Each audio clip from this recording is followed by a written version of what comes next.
Catholics usually call this day Holy Thursday. There's another name for it, you may have heard of it, called Maundy Thursday. Maundy means mandate or command. Jesus gave us 3 commandments on this night. Most of us, I think everyone here has heard of the 10 commandments, but Jesus gave us many other ones besides the 10. So what are the 3 commandments that he gave us tonight? This, of course, being the night of his Last Supper, he said, this is a set, which is 1. Take this, all of you, and eat of it. This is my body. Take this, all of you, and drink from it. This, the cup of my blood. That's the first commandment, Maundy Thursday.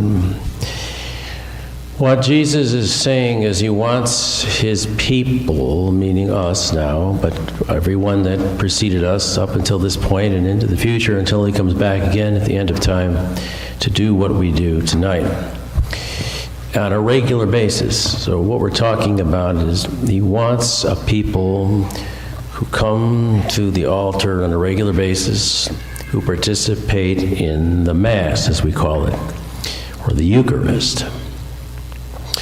St. Paul, who wasn't actually at the Last Supper, but he was the first one to write the testimony about what happened, he proves that, in fact, from very early stage, the church was celebrating the Mass. In other words, obeying this commandment of Jesus. Take the bread, or this is my body, this is the cup of my blood, take this and eat of it, take this and drink of it. This is what we're talking about. St. Paul, so we're talking, Paul died in the year 68.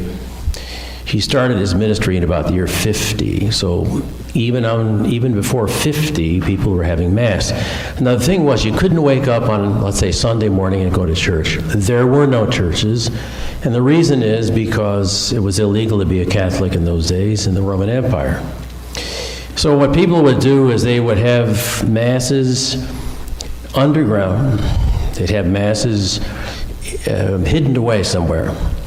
One of the famous volcanoes in the world is called Mount Vesuvius. It's in Italy, and it has erupted over a number of times. Well, in the year 69, it had a horrific eruption, and the volcanic ash covered everybody, and people died frozen in their positions.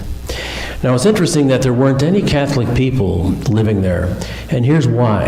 It's because there were no 2-story buildings there. The second story was the slaves' quarters. So the slaves' quarters was an ideal spot for Masses. But there were no slaves' quarters, there were no Masses. The church was underground, but it couldn't function there because there was no place to function. So for 300 years, the Mass is what kept the church alive, even though the church was underground. And then it was legal to build churches, so churches were built. And very beautiful and wonderful examples of architecture rose out of that.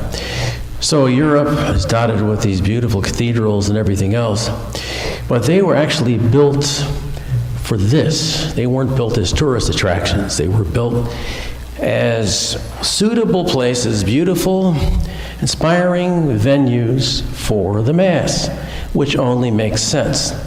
So ideally, the Catholic Church is something like a tabernacle because the body and blood of Christ is housed in the church. So if you go to northern Italy, for example, the churches look like tabernacles. I mean, on the outside, they're very ornate, they're gorgeous, they're beautiful, they're big because of this. Now, Jesus also gave a second commandment. He said this, "Do this in memory of me." Now, the church has always understood that as this was the first ordination. So Jesus was giving his apostles and their successors, the bishops and the priests, the power to change the body, the bread and the wine into the body and blood of Christ. Do this in memory of me. So the center of the priest's life is the Mass. In order to make present Jesus and his unbloody sacrifice, or I should say sacrifice of the cross in an unbloody form, and to feed his flock. So we have a very important need for priests always. Presently we have 400,000 priests in the world, 40,000 in the U.S.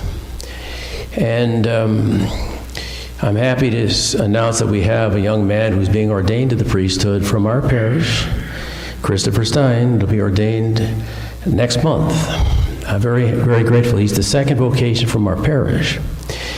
Now, I've had something like 20,000 masses over the past 41 years in different venues, mostly parish churches, some pilgrimage places, Lourdes, France, Fatima, and also in Saudi Arabia, where it's illegal, but we had it anyway because it was a war, and the government there couldn't stop us. I mean, they're not in any way, shape, supportive of the Catholic faith.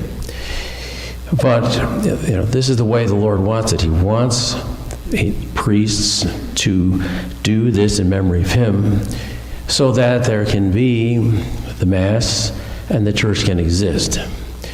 Without the priest, there's no Mass. Without the Mass, there's no church. So the church is the Mass is the center of the church's life. And what Jesus did was brilliant, because if it weren't for Holy Thursday, the night before Jesus died, and the Last Supper and his commands, people wouldn't even remember Jesus. You can be sure that evil spirits would have made sure that nobody remembered anything. That's what it means when he said, do this in memory of me. In other words, if people are going to have a relationship with me, this is Jesus talking, we need this. It's very, very important. And I'm very grateful for your support here and your dedication to what the church is about. Now, when Jesus was at the Last Supper, his first priests, 11 good ones and one was corrupt, that Judas Iscariot.